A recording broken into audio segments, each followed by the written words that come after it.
First striking forces in the most momentous assault of all time were the paratroopers, scheduled to drop behind the enemy's lines.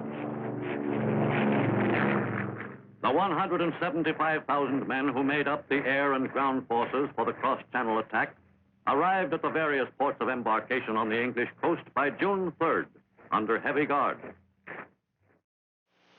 I arranged to take General Marshall, Admiral King, General Arnold, and a group from their respective staffs into the beachhead during the day of June 12th. Their presence, as they roamed around the areas with every indication of keen satisfaction, is heartening to the troops.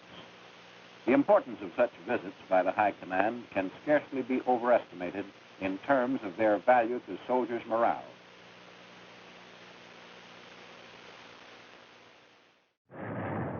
If the Germans succeeded in breaking through at Mortain, the Allied position beyond that area would be grave.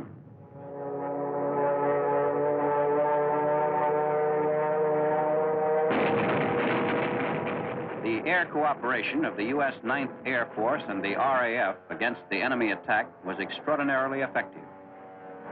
The Royal Air Force had a large number of Typhoons equipped with rocket-firing devices. These kept up a sustained assault against the enemy's forces that was of great help to the defending infantry.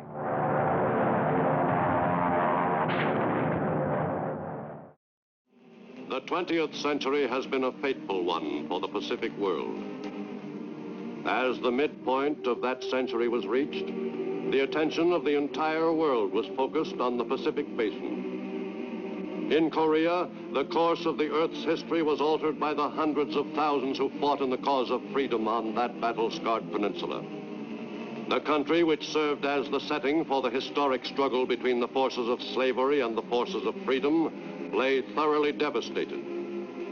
Faced with the overwhelming job of rebuilding their country, the people of Korea began their task with virtually nothing to build on. But the country was not laid waste in vain.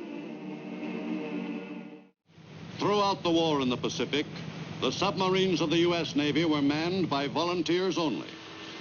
The inside of a sub was no place for a man with claustrophobia. Each sub was a living, breathing being to the men and the crew, who were fiercely proud of their vessel. A lot of people used to ask me why I volunteered for the submarine service. They couldn't understand anyone wanting to spend months at a time cooped up, with little chance for escape if anything happened. But it wasn't so bad, especially during the early days just out of port. For my money, life on a sub had crouching in a muddy foxhole beat 6 ways to Sunday.